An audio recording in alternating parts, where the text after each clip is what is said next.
So this video is going to be talking about mid-fights, particularly Brawl Mirror. I'm not going to be really going into ebb and flow and like triggers and whatnot. I'm specifically going to be talking about if you're up one, what you should do. If you're down one, what you should do.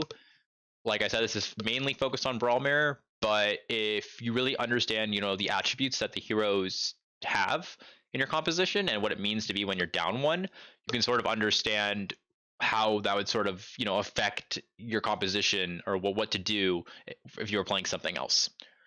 So, like I said, if you're interested in like the alts understanding and stuff and the triggers understanding, you can check out a different video and I'll put it in description. I have a few videos on that, but let's sort of just get into this. So you're playing a Brawl Mirror and your Ryan dies. So you're down one. What should you do if your Ryan is dead? And before I even go into this, I sort of want to actually talk about the concept of distance. So there's a very basic concept of distance. So let's say you're X1 and the enemy team is X2, right? So in this situation, a lot of people end up like fighting on Statue and King's Row. I think most people are probably familiar with that. Another one is people are probably familiar with is probably this area over here. Stay there. So it's sort of like these two fighting areas and these two fighting areas, both in which, if you think about it, are very like close, distances between teams. In which, when you're fighting and you lose a Reinhardt, you could still push into the enemy team and maybe kill their Reinhardt. Or, if the enemy team pushes into you, you might need to like play to live, or you could push back into them. Like they're sort of, it's very close. So both teams are able to fight, and it's harder to kite in an essence because you're so close. And like I said, like if you're more interested in sort of like this distance concept and stuff, you can check out the ebb and flow video. But going into this a bit more further, if you're fighting in a situation like this, for instance, and you lose your Reinhardt, the first thing you need to understand is, what does that mean? Well, you're down your Reinhardt, which means you're down your shield. And, he's the person who sort of holds all the damage, allows you to like take space and even stabilize to some extent, because he can shield and you guys can back up on a corner and live. But if you're down your Reinhardt, then it's really hard to take space because you don't have a shield and you're just gonna get blown up. So very generally to think about it is, you don't have a shield, they have a shield, right? You're down one, you're -1, so it's a 5v6. The longer the fight goes, the worse it is for you. Hence, you don't want the fight to go very long. So what that means is you should actually look to get a trade. And what I mean by trading is you should look to try int on the enemy team and try and kill someone else for the fact that they've killed your Reinhardt. So for instance, if let's say the enemy team pushes in here, kills your Reinhardt, you could then be like, okay, well, our Ryan's dead, and then instantly realize, wait a minute, our Ryan's dead, we need to push in and get a trade like right away. So you push in and then you kill their Reinhardt. So example here, like it means that you have no shield. And because of no shield, what that means you have to do is you need to look to play fast and look for a trade. This is if you're close to the enemy team, so you actually can push them. If you're far away, then you can sort of look to stabilize. Let's say if you're far, highlight that. When you're far, there's a few things you can do, and I'm sort of just going to highlight it in this color. Make sure I don't go over my webcam here. Let's see, where can I put it? I'll put it over here. So you can look to, you should always be looking to play a corner, so you minimize the damage you take, or play an environment. You should be looking to maybe make a play. I'll talk about what I mean by make a play in a second. You should be looking to get probably value out of angles. You should be looking for some type of trigger. Triggers are basically some advantage you see, where maybe you have a lamp advantage, maybe you have a wall advantage, some advantage, or you can maybe be using alts to your advantage as well. So if you're far away and somehow you lost your Ryan and got bursted down, you're stabilizing on a corner, for instance, you're sort of in a situation where, let's say you're red here and the enemy team is blue, right? In this situation, the enemy team, by the time they actually push into you, or, well, I'll put it this way. If your Ryan somehow dies in this situation, you won't be able to really speed in on the enemy team and try and get a trade, because the enemy team will just back up because the distance is so large. So what you have to end up doing is sort of wait for the enemy team to maybe make a mistake, or when they walk up into open space, excuse me, when they walk up into open space, maybe you look to sort of like have someone flank, maybe you look for an ultimate, maybe you look to sort of buy time, you touch points slowly one at a time. Maybe you get a McCree goes for a play. Maybe you try and kite. You live. Like there's a lot of sort of weird options you can do. But in general, this shouldn't happen because your Ryan really shouldn't die at this range. But let's go to the next one. Okay. So your Ryan died, right? If you're close, immediately look to int on the enemy team, kill their Ryan or kill someone else. And the one thing I want to really reiterate is that it needs to be fast. Because if you don't go fast, the enemy team gets CDs back or they get HP back. And if you think about it, when they're fighting here, they use some CDs to push into your team and kill your Ryan. They could have used Maywall, they could have used Lamp, they could have used Speed Boost, they could have used maybe the May was forced to cryo, right? They could have used a lot of resources. And by the when they kill the Ryan, their Ryan could be half HP. They could have no Lamp, they could have no Maywall, they could have no cryo. So if you push in instantly right there, you could maybe kill the May who comes out of cryo. You could maybe kill the Reinhardt. You could kill 2 people maybe instead of 1. So you sort of need to like think a little bit about it has to be fast is what I'm getting at. You need to like understand, oh, Ryan said we need to look for trade and just go instantly. Okay. So this is Reinhardt. I'm going to sort of mark the ones that are really important for you to understand. And that's the Ryan. I would say the May, the Lucio, BAP are probably the most important.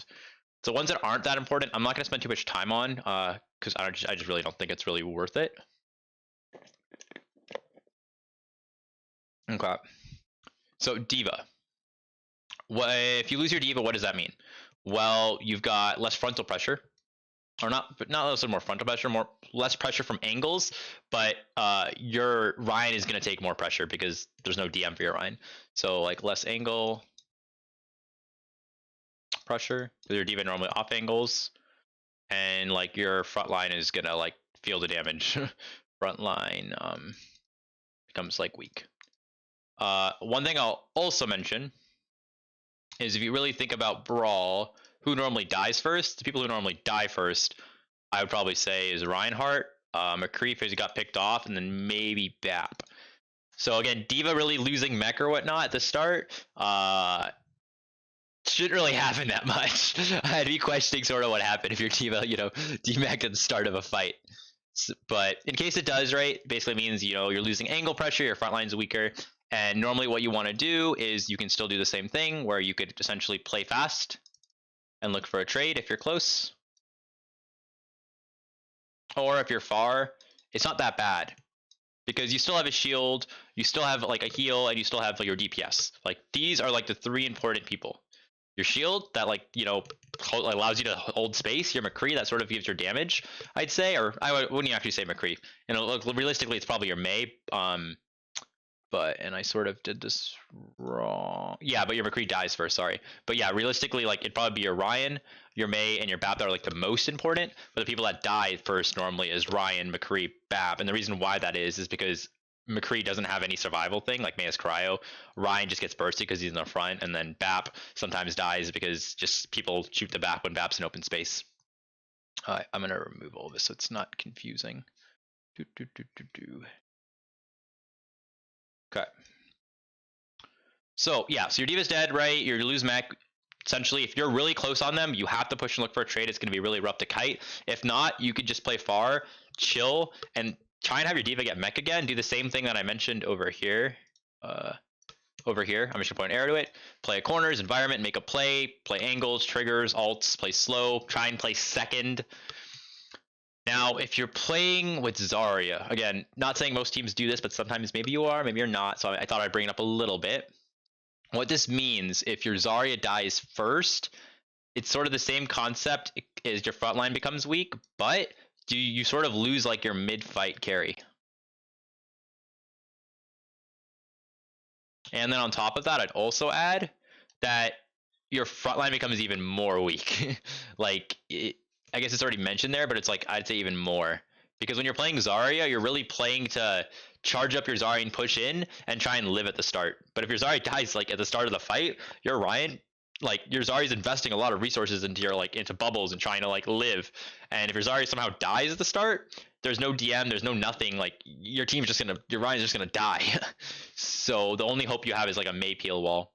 So if your Zarya dies, which again really shouldn't happen, you should be looking to play fast again. It's the same thing, and you should be looking to, you know, if you're far distance, then you look to do that. Now this is where stuff gets more interesting. May. If your May dies first, what do you do? Well, the biggest thing to think about May is, I'm just going to straight up, it's the May walls. May walls enable Brawl a lot. And if you don't have a May, the longer the fight goes, the worse it is for you because they have more chances to wall and split up your Ryan. So you either need to look to, again, int, but you need to be like calculated about how you int because again, they could have May walls and you don't have a May to counter wall if they wall you. So you maybe want to take fights in spaces that allow your Ryan to be able to, you know, get out. So be very careful about moving through chokes. Be very careful about what I was gonna say there, but in general, be very careful about moving through chokes as you can't counter wall. Try and make sure that when you're Ryan, when you as a Ryan player, when you're engaging your place, you're playing where you know you can move through and whatnot. I would say again, it's the same thing in the essence of, you know, play fast if you're close, and then if you're far, it's the same thing as well where you want to do this. Um, but the biggest thing is again is do not drag this fight out long. So this can't be too long. It cannot be too long. If it is, you will just lose because you will constantly get walled off. McCree is actually very similar to May, in which that McCree, again, you normally could get picked off because you have no survivability, but it's your damage. It's your damage, and I'll sort of reiterate it in a better way. It's your burst, and it's also your poke. And why McCree is your burst is because when you actually go in, speed in on a brawl, and you May wall someone, you can essentially you can stun the Ryan and then burst the Ryan down, or you can play more distance and like poke with your Kree and like essentially break a Ryan shield. So when you down your McCree, and this is assuming, you know, it's either or for these two. When you're down your McCree, your poke is going to be weaker and your burst is going to be weaker. And the biggest thing I'm also going to mention is you don't have stun anymore, which means that I'm not going to go too much into stun, but stun is very powerful. You use it correctly because it can enable your aggression, and it can also peel enemy aggression. Enemy team can push with speed all of a sudden, like push with speed into you, and your McCree throws a stun at the Ryan. All of a sudden, the Ryan can't push anymore, so it kills their tempo.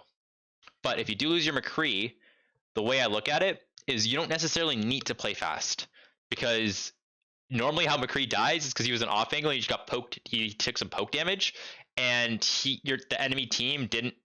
The enemy team maybe did not use CDs to kill him. Enemy team's full HP. Enemy team still has Maywall, still has Lamp, right? So if you sort of int when your McCree dies, it could be really bad.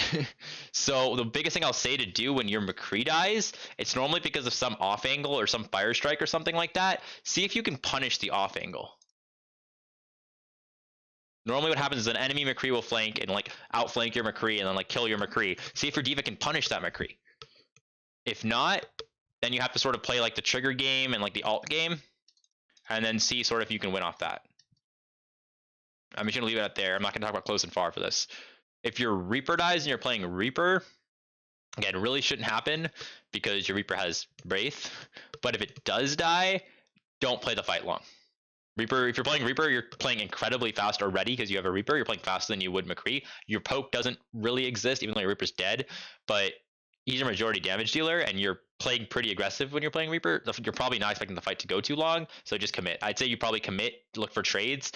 You probably amped in also, I'm assuming, so you don't have amp to amp out. You could try kiting after, but it's gonna be hard, I'd say. So if your Reaper does die, I'd say try and look for a trade. And hopefully your Reaper did enough damage on somebody that your team can follow up on what your Reaper killed, and you can like still like get value. And like if your Reaper died, maybe you need like put Ryan at like 20 HP, and then from there your Ryan can just follow up one swing and the Ryan's dead, and then you know you're even. So he's like the like majority damage. I'll just say like I'm gonna say the damage. Big words, damage. And if sort of he dies, right, you should probably look to like int. You don't have CDs. This is like normally. It's very different if you have point control and your team doesn't use amp to amp in, then you could amp out. So, you know, you could still kite, but it really depends on CDs. And I add CDs and alts, let's say. And you don't really have a far with Reaper. It's sort of weird. I mean, you could, but it's really rare. Lucio. You lose your Lucio at the start of the fight. This is very important. Your Lucio is dead. Lucio gives you speed. So now you have no speed. Now you have no speed. That means you can't kite. It means no kiting. If you can't kite, there is no ebb and flow, which then means wherever you're fighting is where you're at. If your Ryan is half HP and wants to back up, he can't back up anymore. He's stuck on that corner. So in general, hopefully you're playing corners when you're playing Brawl. But if you're down your Lucio, you sort of need to look to sort of like play your corner or your environment. Look to try and commit when you have value. Whoops. Commit when you have like a trigger or an alt. There is no kiting. Like you can't back up. Oh, Baptiste. Baptiste is your main source of heals. It's like, you know, your main heals in essence. Main heals, and I'll also add like lamp. If your Bap is dead, then the longer the fight goes, the worse it is, because any damage you take, it forces your Lucio probably to be on heals, which means you don't have speed, which means you can't kite. So again, I'll say that again because I said it a bit fast. But if your Bap's dead, they have lamp advantage. You're low heals. Any damage you take sucks because your Lucio's forced to be on heals. If your Lucio's on heals, your Lucio can't be on speed, which means you can't kite. So if your Bap's dead, again, I'd say probably look to int. The longer the fight goes, it's not going to go well for you. So look to int if you're close. If not, I'd probably say look to try and go for some like individual value, look to flank, look to try and like bait them in. And like one cool concept, I don't know if I showed this earlier, I might have, and I'll use a different area of the map. If you know that like the enemy team is like you're down one, what you could do is you could bait your core. So let's say like you start like over here for some reason. It's a really weird place to play, but let's say you are. And the enemy team pushes you. What you could do is you could back up. And when you back up, you sort of have like maybe some people come like go over here.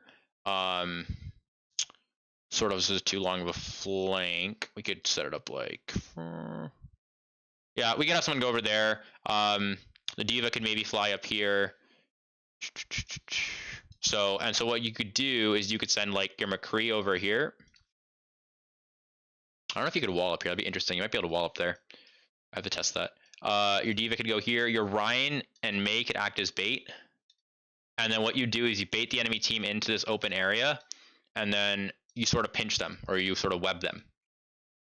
And you sort of push in. And why is this called webbing? Is because you have multiple angles. So you'll have someone here, McCree will come behind, Ryan's there, and you sort of like make a web, and the enemy team's inside of it.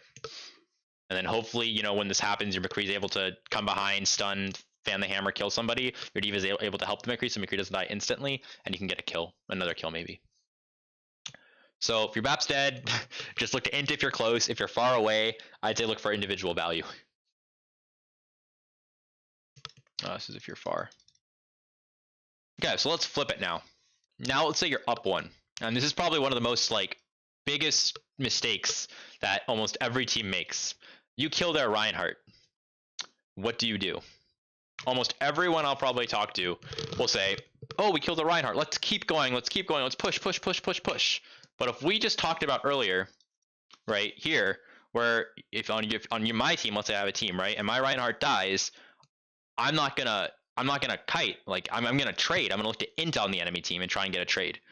So if the enemy team knows that, you know, hey, we just killed their Reinhardt and they're a smart team, and because we killed their Reinhardt, they're gonna int on us and try and kill our Reinhardt. That's a smart team. So what you should do after you kill the Reinhardt, or even get a kill for any matter in general, if your front line is low, just stabilize. Live for 1 second. Like literally just put your shield up, just back up and live. And I'll sort of explain there's like 3 ways to sort of play Reinhardt in a very basic sense. So there is let's do it like over here really fast. I'll put it here. So there is like, you know, just sort of standing with shield. There is walking with shield. And there is like swinging. Oh wait, walking and swinging. Let's that walking and swinging. So if you kill the Reinhardt and you're like really low HP, you should probably be just standing with shield and probably backing up. If you are like decent HP and you think you could walk up and take some swings or whatnot, or take some damage, depends what they have alive, you should be walking with your shield, preferably not swinging because you could take more damage. So it depends on the situation, right? If you're full HP and you kill their Reinhardt, you could probably keep walking and keep swinging. The biggest thing I'll say is there are 6 people on your team, and if you're not shielding and someone else on your team is low, they could die. You have to think about also the people behind you too, not just yourself. So back to go over here. If you are +1 and you kill their Reinhardt, then you want to live. You want to live. Especially if they are close, because they can trade. If they are far, then you can look to like maybe like take space, because they can't really. You can start walking up a little bit if you want to, because they're far away. They won't be able to trade very easily if you're far away. If Diva dies, if Zarya, so Diva, if you kill their Diva, biggest thing I'll say is take angles. McCree flank, because there's no longer Diva to mark you. Have your Diva off angle harder and pressure their Reinhardt, and sort of use these angles and essentially like pressure their Reinhardt. Pressure the enemy Reinhardt, and the Reinhardt will sort of like, what will happen is you'll sort of get angled on and eventually like, you know, come into a really awkward place where you can't do anything. So what I mean by that is, let's say one team's here, one team's there. There was a Diva maybe up here. This Diva gets demeched, is forced to drop. Your Diva was over here. Your Diva now can be more aggressive and play here and off angle. Your Lucio should be playing over here on the statue. And now you're sort of like pinching the Reinhardt while your core is pushing in, while your Mei is pushing in. Maybe your Kree is going to flank too.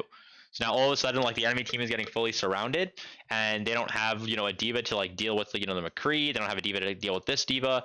So it becomes very hard for them to deal with these angles. So take angles and pressure their Reinhardt. It doesn't matter if you're close or far, you could still do the same thing. If you kill their Zarya, I'd stabilize for 1 second, like stabilize for a little bit, but then push hard on the Reinhardt. It's sort of the same thing. You don't have to necessarily do angles here, just literally frontline pressure. Frontline pressure. And again, I'm going to reiterate here, there's like different ways you can do frontline pressure. Here you saw like everyone taking angles and sort of surrounding, but the best way to really pressure Reinhardt is essentially like, let's say there's a Reinhardt over here, is having someone go main on him, having someone go right on him, and have someone go left on him. So like, for instance, here you could maybe have like the McCree go here because this is a bit safer because it's a corner. You could have the Mei go here because Mei's got cryo, and you could have the Ryan go here. And when you sort of like pinch him in this way, it becomes very hard for Ryan to do anything. So frontline pressure. They lose Mei. Place like live for a second. They lost their Mei. That's huge. Like you win sort of the long fight, or you should, because you have more walls. So you can live and like play for walls. If they push you instantly, you can peel wall. So I'd say live unless you're full HP, then go in. If you know you kill their McCree, I think that's great. I'd say try and maybe use angles a bit more, flank a bit more. You probably won like the flank war. But if you don't see angles, then you can look to like really like burst their Reinhardt because you have more burst damage than they do now, and your Diva is more free to not mark the McCree in essence. So your Diva can sort of do other things, but you shouldn't int either, because if you just int, you know, you probably could have got the Kree from like 1 or 2 hits and the enemy team is full HP again, and if it was all their CDs, you could just get walled off and just, you know, end up trading. So be a bit careful. Still think about the triggers and the CDs they have. Reaper is sort of the same thing, right? Like if you kill their Reaper, that's really good. Their frontline pressure is really weak, and you can get more value out of your angles, but I'm going to question how you killed the Reaper. I'm feeling it might have been like a mid-fight situation, so maybe they don't have CDs, and yes, you can push in, but it's like the start of the fight where you just poked someone out or something, then, you know, again, they have CDs, you need to care. So sort of here, like this is like, you know, just care their CDs and HP. And here it sort of like really depends, but it's either going to be like this, or you could probably int because it's like a mid-fight situation and they don't have CDs. They don't have Lucio. This is a really interesting one. They don't have Lucio. You killed their Lucio. That means they have no speed. So that means they have no ebb and flow. And that means they're stuck in one place, sort of. If they push you with CDs, you can kite. So you can back up, bait them into open space, and then punish them for being in open space. So if they push, you can just kite that. Kite and live, right? And then punish them really, really, really hard. If they don't push or anything, then guess what? They don't have a Lucio, your Mei should go hard. Because normally Lucio marks Mei, if you're like normally, I mean, there's different ways to play the comp. You could have Diva technically mark Mei with rockets, and you know, you could technically have your, you know, Ryan or McCree do it, but it's a bit awkward. But in general, you could have your Mei go a bit more hard because now there's no longer a Lucio to boop you back. Or someone else like for Lucio to boop your team in. And if they lose BAP, all I'm going to say is live, because if they're smart and they're close, they'll probably int because they know they don't win the long fight. So live for a second, especially if they're close. Like, and then essentially if it's far, all you want to do is poke them really hard and take angles. Take angles. And what I'll say to this is, you've probably heard this before, but like any damage is good damage. Okay, so this sort of did the basics of like sort of what to do when you're up one, down one. I mainly talked about mirror, but what I want you to sort of understand is you can think about this like logically too. Like let's say, for example, just focusing on your team, if you lose your Reinhardt and you're playing with double bubble, well, now you have no shield. Your backline is going to be very vulnerable to like an Ash headshot or something. So you have to be very careful about how you approach that. If you have no BAP right into double bubble, well, that's scary because you have no heals. So, you know, you sort of, you can like think about it sort of how, you know, based off the attributes that heroes give, how does that sort of affect your playing into another composition? I'm not going to go into this either too much, and I think this is something that you to think about. And this is where, you know, game sense comes in and logic comes in. But like, there are definitely situations in mid fights where you might be like up one, let's say, then you're down one, and then you're up one like again, right? And like you need to understand, hey, okay, we killed their Reinhardt, they killed like our Ryan maybe, and then like, you know, we killed their like Lucio. Like what to do here? Well, obviously you're up one, right? And you both have no shields and they have no speed. Probably you actually just look to poke, and you probably just win. But it can get more complicated as more people die, right? If it's just one person dying on each side, at a time, it's pretty easy to understand what's going on. And that's the whole concept of this. The concept of this is, oh, if your Ryan dies dies at the start because of something wall or whatnot, everyone on your team instantly knows what to do. It instantly has an action. Whereas if something like this happens where your Ryan dies, you guys did some action but you're still alive, and then their Ryan dies, and then maybe, you know, your BAP dies, you can sort of say like, we have no shield, we have no BAP, you know, we're low heals, like we need to play fast, we need to, right? So you can sort of go through the logic and say that in your team comm, sort of like a dynamic comm, where it's like sort of information to action, and then sort of from there like make a play. Okay, so that's sort of it. Very, very chill, you know, brawl talk on sort of what to do when you're up one and down one. And again, this is really important. I know it doesn't sound important, but it's really important because fights are always winnable in Brawl. And the really good teams, when they're down one or down two, will turn it around because they really understand ebb and flow. And this is like sort of an aspect of ebb and flow. It's mainly around getting picks, or like, you know, if one person, you're up one, down one. Obviously, the other aspects are in the video where it's like triggers, ultimate usage, distance, and whatnot. But hopefully you enjoyed.